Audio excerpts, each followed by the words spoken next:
हमारे साथ नहीं होता। हम तो सुबह बत्ती घुमाई दई, अगरबत्ती घुमाई दई, भोग लगा दियो, चना चनौरी को पाले ही चले गए, रात में आकर के वही भोग लगा के सो गए। आजकल बस थोड़ी बहुत नाम जप में थोड़ी रुचि बन गई है, थोड़ी कथा वथा सुन लेते हैं, इसके अलावा कुछ नहीं। हमारी इच्छा ही नहीं है कि हमारे ठाकुर हमारे संग रास करें, तो वो भी क्यों करेंगे। आज ही विचार करो कि ठाकुर जी बहुत दिन है गए, लड्डू गोपाल बने, यूं ही रहे हो हमेशा, अब ने हमारी सेवा को फल हमें दो। का फल चाहिए? वैकुंठ नहीं चाहिए, स्वर्ग नहीं चाहिए, अब फल ये चाहिए कि आप सहज है कि हमसे बात करो, हमारे साथ घूमो, हमारे संग चलो, कोई और को नहीं दिखने चाहिए, कोई और को पता नहीं चले, पर अब हमारे संग रास करो। कथा सुनवे को, नाम जप करवे को, भक्ति मार्ग में चलवे को, यही फल हमें चाहिए कि जब तक हमारे प्राण हैं तन में, हमें रास को अनुभव हो ठाकुर जी के साथ। तो रास का मतलब क्या है? परमात्मा की सहजता को रास कहते हैं। अभी परमात्मा कैसे हैं? अभी परमात्मा सहज नहीं है, असहज हैं। ये देखो पहले दिन आते या 7वें दिन ऐसे ही खड़े हैं, न को परिवर्तन नहीं आयो इनमें। क्यों? ये असहज है। और प्रेम का यही स्वरूप है कि वो असहज व्यक्ति को सहज बना देता है। प्रेम, ठाकुर जी हैं तो बहुत सहज, उनका चित्त, उनका स्वभाव बहुत सहज है, पर हम आप सब लोगों की भावना को वो देखना चाह रहे हैं। अगर वो प्रेम युक्त होगी तो ठाकुर जी सहज बनने को तो तैयार बैठे हैं, आप सहज बनाओ उनको। इसी को कहते हैं रास, ठाकुर जी की सहजता। ब्रज की गोपियां, ये ब्रज की गोपियां कौन है? ये सामान्य स्त्रियां नहीं है। श्रुति रूपा, रुचि रूपा, स्मृति रूपा सब गोपियां हैं। ये सब गोपियां ठाकुर जी को प्राप्त करना चाहती हैं। ये दंडकारण्य वन के संत हैं, जो रामावतार में संत दंडक वन में बैठ करके राम दर्शन की उपासना कर रहे थे, वही सब संत ही द्वापर में गोपी बनकर के आए हैं। इन सब गोपियों को ठाकुर जी के जन्म से ही पता है कि ये परब्रह्म है, ये परमात्मा है।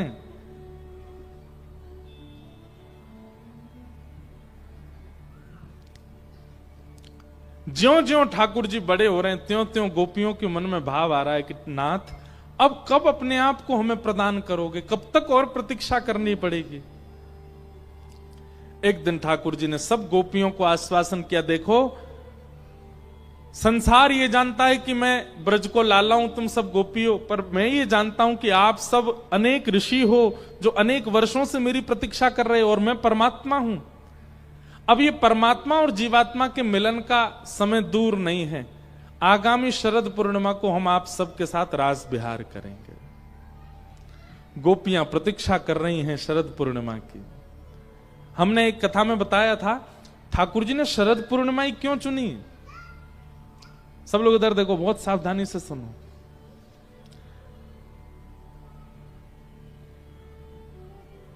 जनकपुर के पुष्प वाटिका में राम जी ने सीता जी को पहली बार जो देखा था, वो तिथि भी शरद पूर्णिमा ही थी।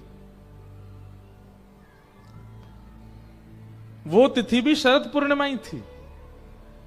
और उस दिन, अभी राम कथा में ऐसा वर्णन आता है कि जब राम जी पुष्प वाटिका में घूम रहे थे, तो कुछ सखियों ने, सीता जी की सखियों ने दूर से राम जी को देखा, और राम जी को देखते ही वो तो भाव विह्वल हो गई, दौड़ी दौड़ी सीता जी के पास गई, बोले एक गौर है एक श्याम, गौर श्याम दो भाई विचरण कर रहे हैं, इतने सुंदर हैं। गौर वाले तो सुंदर हैं, पर श्याम वर्ण के तो इतने सुंदर हैं, इतने सुंदर हैं कि उनको देख करके बस यूं लग रहा हो कहा न्योछावर कर दें इन पे। हे सियाजू, उनके दर्शन को चलो। तो यहां से पुष्प बीनती भाई सीता जी आ रही हैं, सामने से राम जी आ रहे हैं। तो उस समय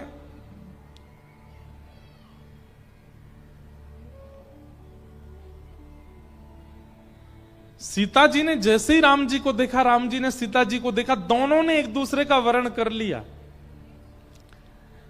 लेकिन उस समय जितनी सखियां सीता जी के साथ में पुष्प वाटिका में थी, वो सब भी राम जी को प्रियतम भाव से वर्ण करना चाह रही हैं। पर राम जी बोले भैया हम मर्यादा पुरुषोत्तम हैं, एक पत्नी व्रती रहेंगे, और ये इतनी सारी सब सखियां जो हैं हमको घूर रही हैं, ये कैसे संभव होगा पूर्ण?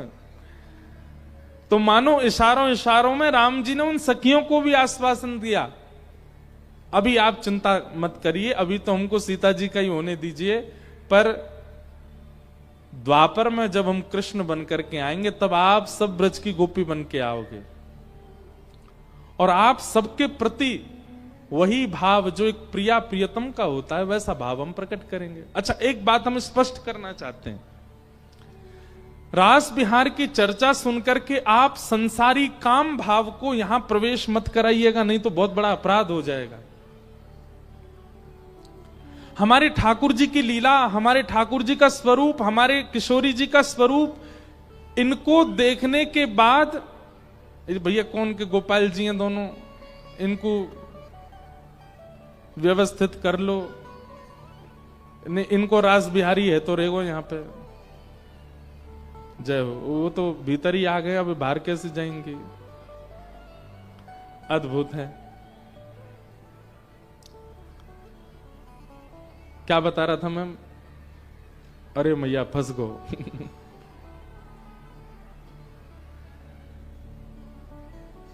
ये भीतर घुसी कैसे नीचे से? बैठ जाओ। क्या बता रहे थे? बोलो वृंदावन बिहारी लाल की।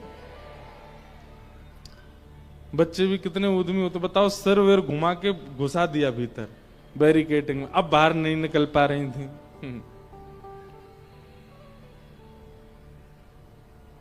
रास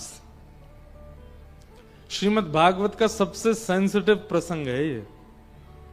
अगर इसमें चूक गए आप तो आपके मन में कई प्रश्न प्रकट हो जाएंगे जिनका समाधान आपको नहीं मिलेगा, इसलिए बहुत सावधानी से सुनिए। किशोरी जी का रूप, ठाकुर जी का रूप, ये तो ऐसा रूप है जिसको देखने के बाद अगर किसी के चित्त में काम हो तो काम नष्ट हो जाता है। क्योंकि हम लोगों ने संसार के फिल्म बहुत देखी है ना, संसार के सिनेमा देखा है, इसलिए हमको प्रेम की बात होती ही वही दिखाई देता है।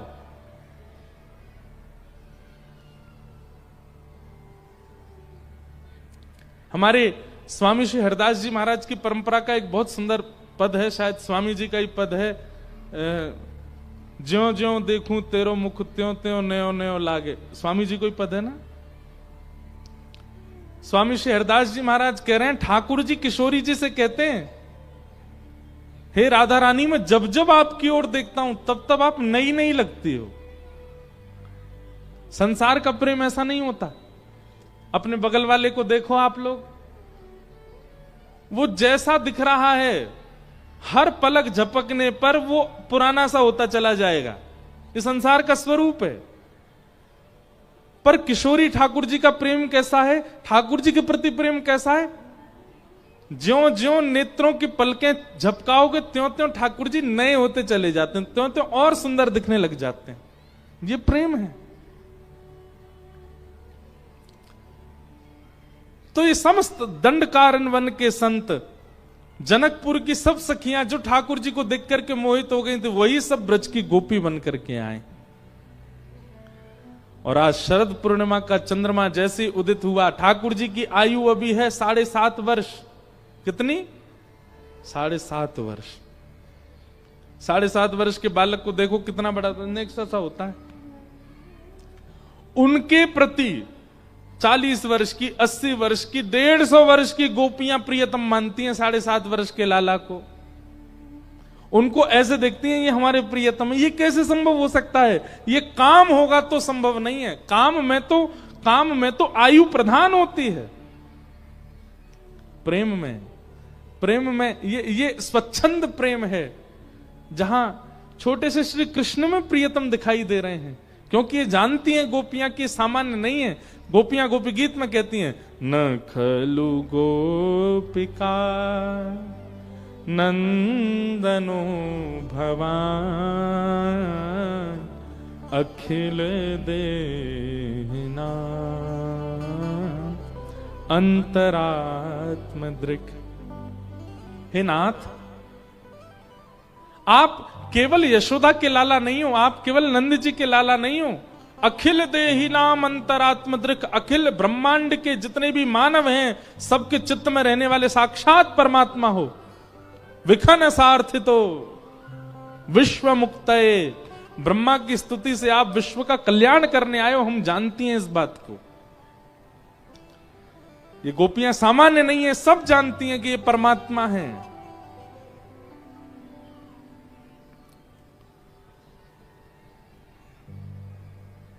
आज शरद पूर्णिमा की रात्रि जैसे ही ठाकुर जी ने वेणुनाद करना प्रारंभ किया, सब गोपियां अपने अपने गृह कार्य को यथावत छोड़ करके दौड़ी हैं श्री कृष्ण से मिलने के लिए।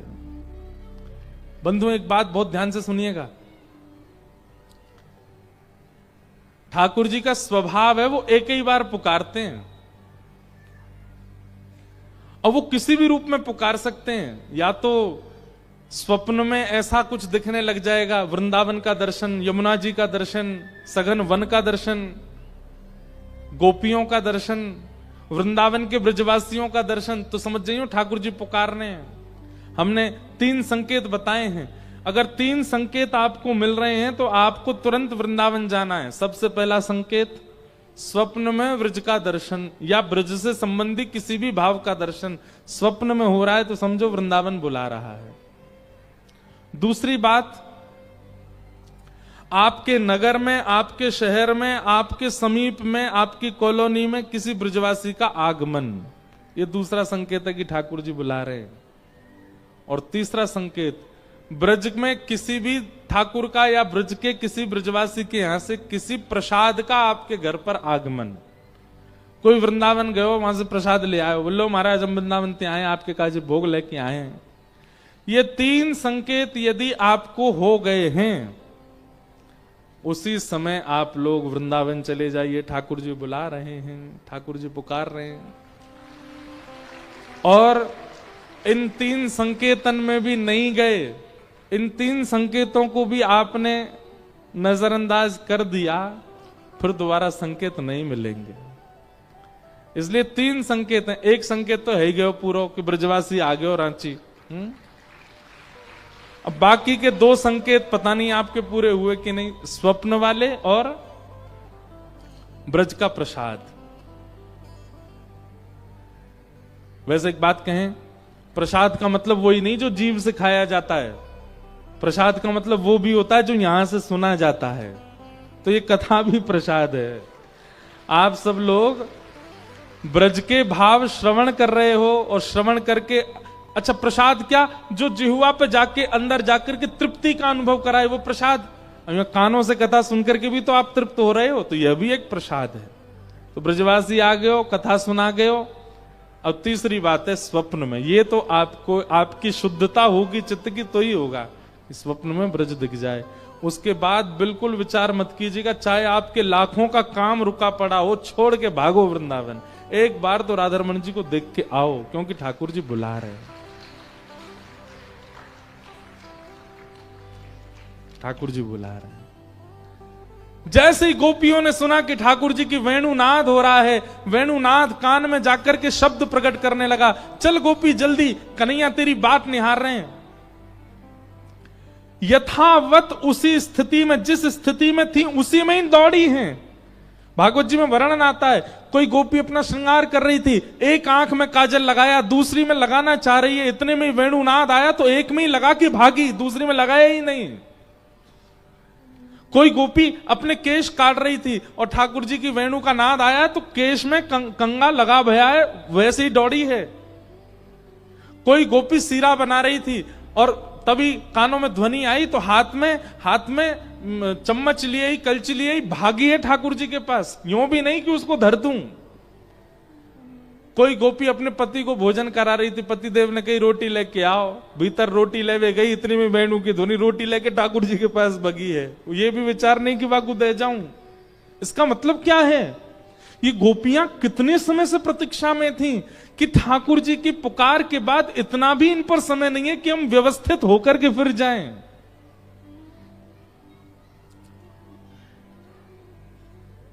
सब गोपियां दौड़ी। अगर गोपियों की स्थिति देखी जाए तो इस समय गोपियां सब अस्त व्यस्त हैं। किसी की आंख में, एक आंख में काजल लगाए, किसी के एक कान में कुंडल है, किसी के आधे केश खुले, आधी की चोटी बनी, किसी के पल्लू नीचे गिरो पड़ो, किसी के हाथ में चिमटा लगो, किसी के हाथ में कलची लगी है, कोई दूध निकाल रही गैया को, और दूध निकालते महाराज हाथ में दूध सने भय वही ते भाग, कोई गोबर थाप रही, हाथ में गोबर लगे, ऐसी दौड़ी है। लेकिन केवल वो गोपियां, उन गोपियों को ही स्वर सुनाई दिया जो कृष्ण प्रेम में हैं। अनेक गोप गोपियां हैं ब्रज में, पर सबको ठाकुर जी की वेणु सुनाई नहीं दी। हम एक बात कहते हैं कथा में, मुरली, वंशी और वेणु, ये तीन बात है। ठाकुर जी की मुरली सबको सुनाई देगी, वंशी कुछ वैष्णवों को सुनाई देगी, और वेणु प्रेमियों को सुनाई देगी। और वेणु अगर सुनाई दे गई, वेणु सुनने वाले अगर आप हो गए तो आप रुक नहीं पाओगे। गोपियां दौड़ी, सब दौड़ करके पहुंच गई वन में। ठाकुर जी थोड़ी देर वंशी बजाते रहे, नेत्र खोल करके देखा तो असंख्य लाखों गोपियां सामने खड़ी हैं अस्त व्यस्त अवस्था में, और सब प्रेम भर के ठाकुर जी को देख रही हैं। आज मानो युगों युगों की प्रतीक्षा पूरी हुई है। भगवान ने जैसी गोपियों को देखा, स्वागतम वो महाभाग प्रियम किम करवाणि व ब्रजस्या नामयम कश्चित ब्रूतागमन कारणम। आइए आइए आइए, स्वागतम स्वागतम स्वागतम। आप सब गोपियों का आने का कारण बताएंगी, आप क्यों आई हैं? गोपियां मन में सोचने लगी, एक तो निमंत्रण दिया, ऊपर से बंशी बजा के बुलाए लिए, हम सबरी ऐसी स्थिति में आ गई, अब हमसे पूछ रहे हैं आने का कारण। गोपियों ने कुछ उत्तर नहीं दिया तो ठाकुर जी पतिव्रता नारी के धर्म समझाने लगे। ठाकुर जी भयभीत करने लगे, तुम अपने बच्चों को छोड़ के आ गई, अपने पति को छोड़ के आ गई, अपने सास ससुर को छोड़ के, राम राम राम राम राम। एक कन्या को ऐसा नहीं करना चाहिए, कितना बड़ा जघन्य पाप लगता है, तुमको नरक जाना पड़ेगा, आदि आदि ठाकुर जी धर्मशास्त्र की बातें बताने लगे गोपियों को। चलो लौट जाओ, वापस अपने अपने घर को चली जाओ। पर प्रेमी को भय नहीं लगता। मैंने एक बात कही है कथा में, धर्म अर्थ काम मोक्ष, ये चतुर्विध पुरुषार्थ के बिना हम में से कोई नहीं रह सकता, लेकिन प्रेमी को इन चारों की चिंता नहीं होती। प्रेमी को चिंता नहीं होती कि धर्म अधर्म हो जाएगा, उसका प्रेम प्रधान है। भैया देखो, हम प्रेम की चर्चा करते हैं तो ये छोरा छोरी ने मत लियो आजकल किन ने, बिल्कुल भी उनको मत लीजिए। प्रेम की चर्चा हो तो मीराबाई को लीजिएगा, सूरदास जी को लीजिएगा, कुम्मनदास जी को लीजिएगा, तुलसीदास जी को लीजिएगा। कई लोग हमारे प्रेम की चर्चा को आजकल के युवाओं के प्रेम में बांध देते हैं। वो वाला प्रेम वो प्यार होता है, वो प्रेम नहीं है, उसमें मत ले जाइएगा। प्रेमी धर्म की चिंता नहीं करता, प्रेमी अर्थ की चिंता नहीं करता। अर्थ किसे कहते हैं? धन, उसको धन की चिंता नहीं होती। प्रेमी कामनाओं की पूर्ति की चिंता नहीं कर। अत्यंत प्रेमी व्यक्ति होगा, उसकी कोई कामना भी नहीं होगी, अपने प्रेमी से भी कामना नहीं रखेगा वो। और प्रेमी को मोक्ष की भी चिंता नहीं होती, उसको मोक्ष की भी परवाह नहीं है, वो तो बस प्रेम में ही रहता है। गोपियों को ठाकुर जी पातिव्रत धर्म समझा रहे हैं, गोपियां खड़ी खड़ी सुन रही हैं, भयभीत नहीं हुई। अंत में गोपियों ने प्रणय गीत गाया कि मैवं विभोर्हति भवान गदितुं नृशंसम् संत्यज्य सर्व विषयांस्तव पादमूलम् भक्ता भजस्व दुर्वग्रहमात्यजास्मा देवो यथादि पुरुषो भजते मुमुक्षुम्। गोपियां कहने लगी, कन्हैया आप कहते हो सब छोड़ करके मेरी शरण में आ जाओ, और आज जब हम सब छोड़ करके आ गए तो हमसे कह रहे हो वापस चली जाओ। हमने किसी बात की चिंता नहीं करी, लोग क्या कहेंगे, लाज क्या कहेगी, मर्यादा क्या कहेंगे, धर्म क्या कहेंगे, सब छोड़ करके आपकी शरण में आ गए। और आप कह रहे हो वापस चले जाओ। कन्हैया हमारी एक बात बताना। ठाकुर जी बोले क्या? एक पतिव्रता नारी अपने पति के बिना ना सोती है, ना खाती है, ना रहती है, ना जाती है, कुछ नहीं करती, पति प्रधान, उसी को पतिव्रता कहते हैं। लेकिन उसका पति किसी कारण से विदेश चला गया और विदेश जाते समय पत्नी से कह गया कि अब तुम कैसे रहोगी मेरे बिना? पत्नी बोली कैसे रहूं बताओ? लो मेरी एक मूर्ति ले लो, इसी को नहलाना, इसी को खिलाना, इसके संगी रहना, इसको मेरा ही अंश समझना जब तक मैं आ ना जाऊं। सब लोग इधर देखिए, बहुत सावधानी से सुनिए। पति कह के गया इसको मेरा ही अंश समझना। अब वो पत्नी मूर्ति वाले पति को ही अपना पति मानती, क्योंकि असली पति तो विदेश है। 5 वर्ष तक पति लौट करके नहीं आया, लेकिन उस पत्नी का विश्वास नहीं डगमगाया, वो मूर्ति के पति को ही अपना पति मानती। अब एक दिन रात्रि का समय, उसका मूर्ति वाला पति जो है वो सो रहा है और पत्नी उसके चरण दबा रही है। इतने में असली पति आ गया द्वार पे। अब बताओ कन्हैया, उसको क्या करना चाहिए? अगर वो गेट ना खोले तो उसका द्वार पर असली पति खड़ा है, और यदि वो उठ के जावे तो 5 साल से जिसको पति मान रही है उसके प्रति विश्वास भंग हो जाएगा। क्या करना चाहिए बताओ एक पतिव्रता नारी को? ठाकुर जी बोले इसमें सोचने वाली क्या बात है? असली पति जब द्वार पर आ गया तो फिर मूर्ति वाले पति में कोई अस्तित्व है ही नहीं। विश्वास तो प्रगाढ़ पति के प्रति है ना। तब तक जब तक वो नहीं था उसकी अनुपस्थिति में ये थे, लेकिन अब असली उपस्थित है तो फिर ये तो मूर्ति है ना, असली को स्वागत करना चाहिए। गोपियां ताली बजा के बोली आपने सही उत्तर दिया और हमने वही किया। अभी तक जिसको पति माना, जिसको परिवार माना, जिसको मां माना, पिता माना, जो भी संबंध संसार के थे ये सब मूर्तियां थी, आपने हमको प्रदान कर रखी थी। जब तक मैं ना मिलूं तब तक इन्हीं को सब मानना। और आज जब आप हमारे सामने आ गए और हम सबको छोड़ करके आपके पास आ गए, तो फिर हमने क्या गलत किया बताओ? गोपियों, ये गोबर थापने वाली गोपियां हैं, ये ब्रज की वो गोपियां हैं जो गैया चराती हैं, गोबर थापती हैं, दूध निकालती हैं। कोई यूनिवर्सिटी कॉलेज में पढ़ने नहीं गई, लेकिन इनकी प्रेम की भाषा के आगे त्रिलोकी नाथ भी चुप हो गए, कुछ नहीं बोल पाए।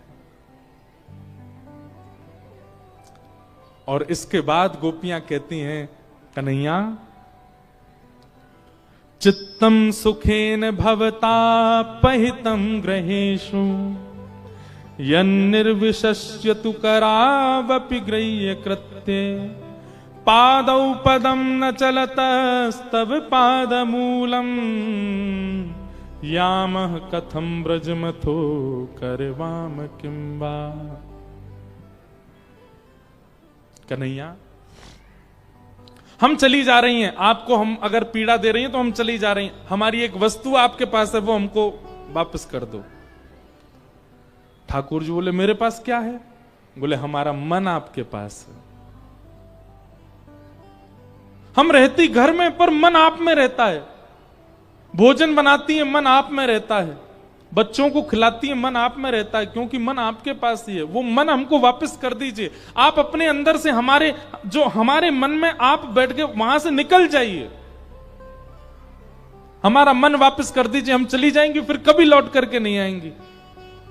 ठाकुर जी बोले ये असंभव है। बोले अगर ये असंभव है तो फिर हमें स्वीकार करो। और ठाकुर जी ने अब रास किया। रास मतलब अब एक एक गोपी के पास ठाकुर जी जा रहे हैं। तू कहा बना के लाई है? मैं तो हलवा बना के लाई। ला पवा मुए। ठाकुर जी पाने लगते हैं। फिर दूसरी गोपी के पास जाते हैं, उसके गले में गलवियां डाल के बैठ जाते हैं, उसके घर की चर्चा सुनने लगते हैं। तीसरी गोपी के पास जाते हैं, उसके चरण दबाने लगते हैं। चौथी गोपी के पास जाते हैं, अरे लाला मुंह तो पसीना आ रहे हैं। ठाकुर जी अपने पटका से पहुंचने लगते हैं। मतलब इतने सहज हो गए ठाकुर जी सबके लिए कि सब गोपियों को सुख देने लगे। जैसा वो चाहती हैं वैसा प्रेम ठाकुर जी प्रदान करने लगे। लेकिन इस मार्ग में वही हुआ क्या? गोपियों को अभिमान हो गया। अभिमान क्यों हुआ? क्योंकि बिना गुरु कृपा के गए हैं, इसलिए गुरु जरूरी है। गुरु के बिना ठाकुर जी मिल भी गए तो हो सकता है आपके चित्त में कहीं मान ना आ जाए, इसलिए गुरु आवश्यक है।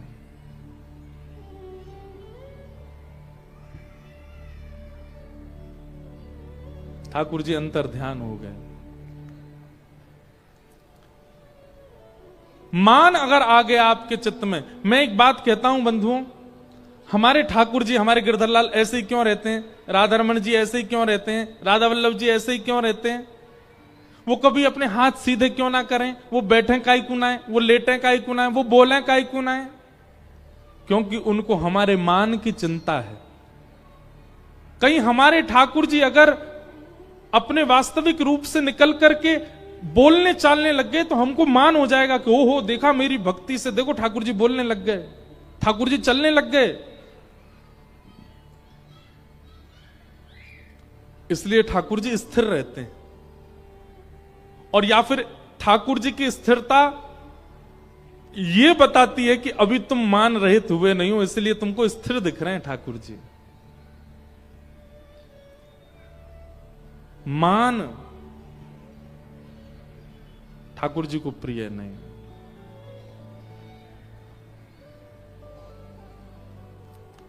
सब गोपियों के बीच से जब ठाकुर जी अंतर ध्यान हो गए, गोपियां रोते रोते ढूंढने लगी कहां गए श्याम सुंदर, और तब गोपियां यमुना तट पर गईं, वहां किशोरी जी बैठी हैं।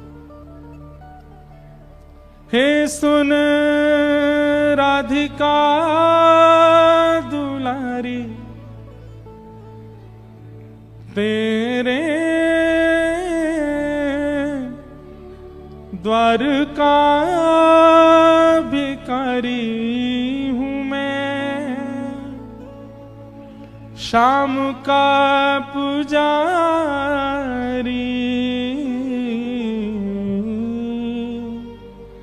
पीड़ा है हमारी हमें श्याम ना मिला, हमें श्याम ना मिला, हमें श्याम ना मिला, हमें श्याम ना मिला।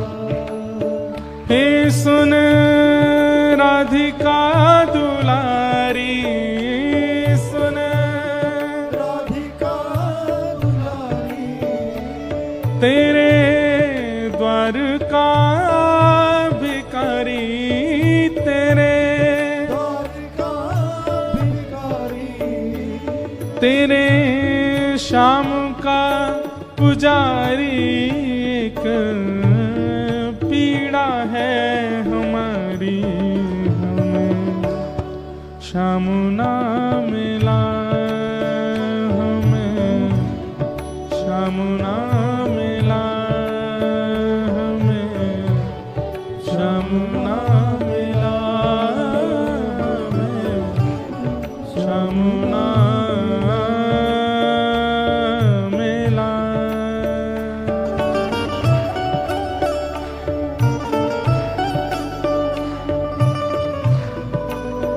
बोल वृषभानु दुलारी की।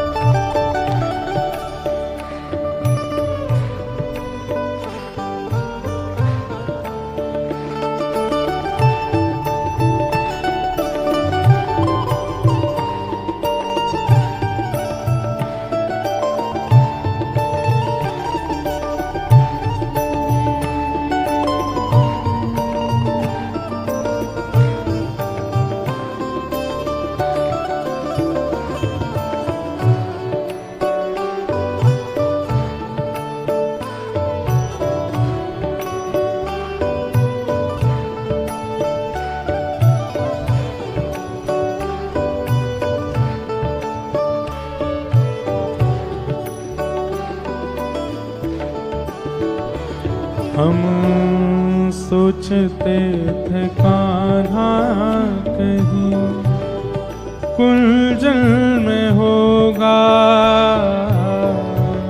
सोचते थे कान्हा कहीं हम सोचते थे कान्हा कहीं कुलजन में होगा, सोचते थे कान्हा कहीं कुलजन में होगा। हो अभी तो मिलन का हमने सुख नहीं भोगा, अभी तो मिलन का हमने सुख नहीं होगा। अभी तो मिलन का हमने सुख नहीं भोगा, अभी तो मिलन का हमने सुख नहीं होगा। सुन के प्रेम की परिभाषा, प्रेम की परिभाषा मन में बंधी थी जो आशा, मन में बंधी थी जो आशा हुई रे निराशा झूठी, दे गया दिलासा हमें श्याम ना मिला, हमें श्याम ना मिला, हमें श्याम ना मिला, हमें श्याम ना मिला।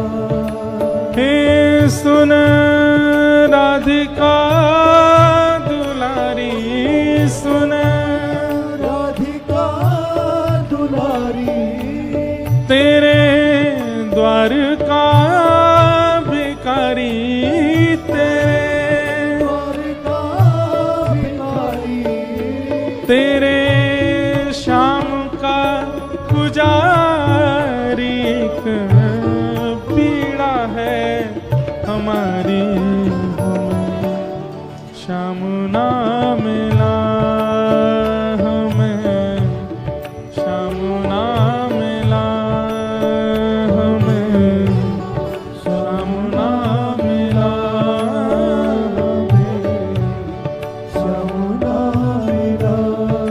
बंधुओं, इस पूरे भाव की सबसे सुंदर पंक्ति मुझे ये लगती है, देता है कन्हाई जिससे प्रेम की दशा,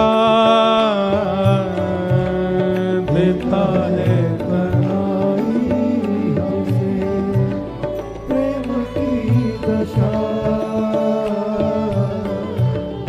देता है कन्हाई जिसे प्रेम की दशा,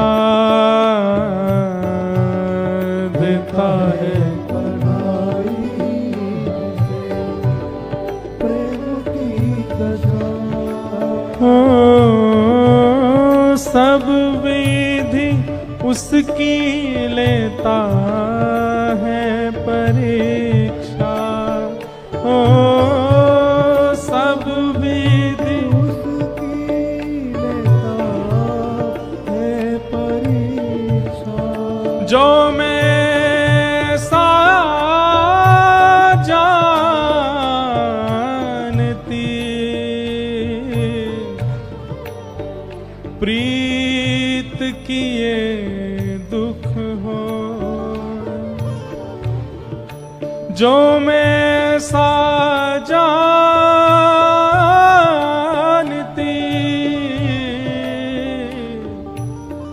प्रीत किए दुख होए,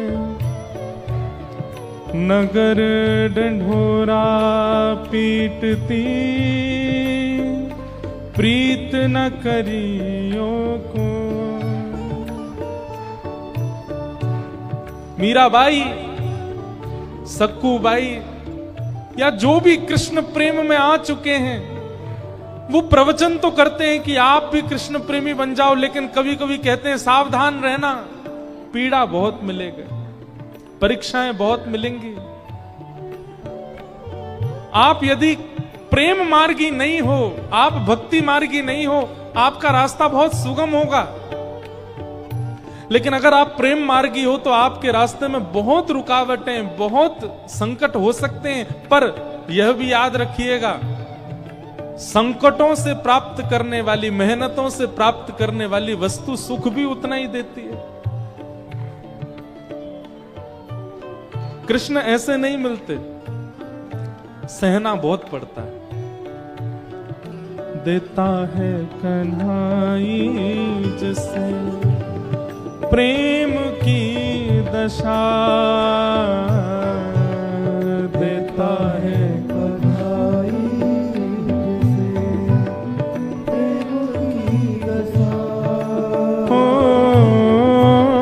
सब विधि उसकी लेता है परीक्षा।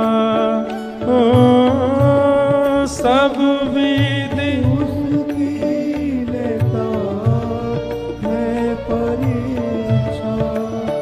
कभी निकट बुलाए, कभी निकट बुलाए, कभी दूरियां बढ़ाए, कभी दूरियां बढ़ाए। छलिया हाथ नहीं आए, छलिया हाथ नहीं आए। हमें श्याम ना मिला, हमें श्याम ना मिला, हमें श्याम ना मिला, हमें श्याम ना मिला। हे सुन राधिका दुलारी, सुन राधिका दुलारी, तेरे द्वार का भिखारी, तेरे द्वार का भिखारी, तेरे शाम का पुजारी। एक पीड़ा है हमारी, हमें श्याम ना मिला, हमें श्याम ना मिला, हमें श्याम ना मिला, श्याम ना मिला। हमें श्याम ना मिला, हमें श्याम ना मिला, हमें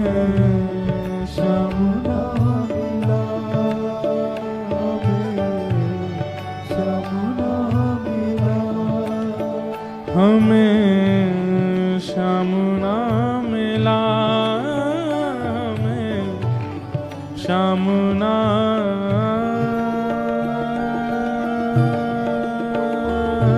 मिला।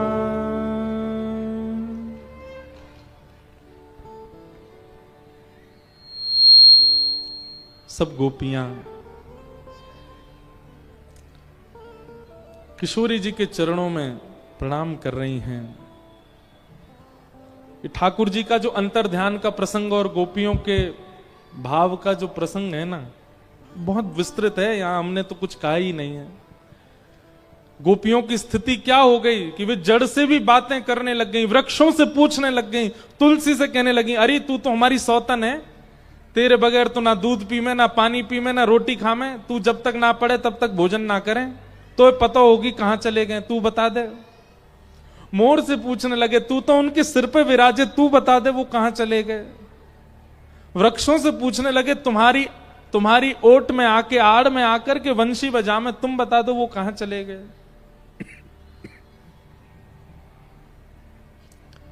तब यमुना तट पर बैठी हुई किशोरी जी दिखाई दी, मतलब गुरु।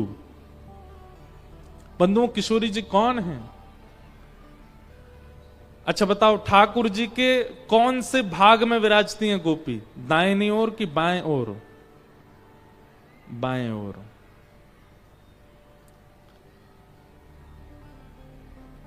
बामा, इसलिए उनको बोलते हैं ये कौन है? ठाकुर जी की बामा है।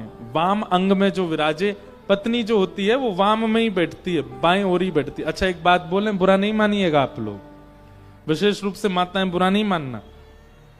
पति के बाएं ओर क्यों बैठती हैं? बामा का मतलब क्या होता है? बामा का मतलब होता है जो उल्टा उल्टा चले, उसको बामा कहते हैं। जो पति के विचारों से बिल्कुल उल्टी चले उसको कहते हैं बामा। ताली काय को बजाई आपने? नहीं, हम जो पक्ष कहना चाह रहे हैं वो ध्यान से सुनिए, बहुत बहुत सूक्ष्म बात कहना चाह रहे हैं। किशोरी जी ठाकुर जी के बाम में विराजती,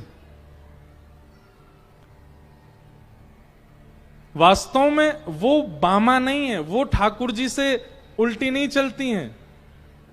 तो किशोरी जी बाम में क्यों विराजी हैं? बोले ठाकुर जी तो उसको स्वीकार करते हैं जो गुरु आज्ञा मान करके आया हो, जो भक्ति पथ पर चल रहा हो, जो सब सर्वरूपेण भक्त बन चुका हो, जिसके अंदर कोई दोष ना हो, सारे गुणी गुण जिसके अंदर विराजमान हो, उसको ठाकुर जी स्वीकार करते हैं।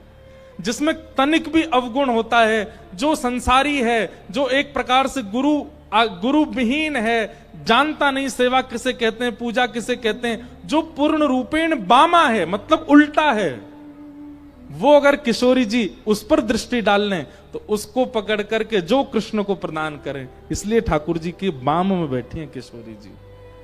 जो योग्य हैं उनको ठाकुर जी स्वीकार करते हैं, पर जो अयोग्य हैं उनको भी पकड़ करके जो ठाकुर जी के चरणों में अर्पित करें वो किशोरी जी, इसलिए वो बाम में बैठी हैं। समझ में आया बाम में क्यों बैठी हैं? जो बामा हैं, जो उल्टी बुद्धि वाले हैं, जो उल्टे स्वभाव वाले हैं, जो उल्टे कृत्य करते हैं, वे भी यदि कभी किसी कारण से गिर जाएं चरणों में आकर के, तो ठाकुर जी तो एक बार सोचेंगे या ने पूर्व में ऐसे ऐसे काम किए या मैं स्वीकार ना करूंगा। वाकु भी किशोरी जी उठाती हैं और उठा करके चरणों में पधराती हैं, इसलिए वो बामा, इसलिए बाम में किशोरी जी विराज रही हैं। एक बहुत सुंदर पद है,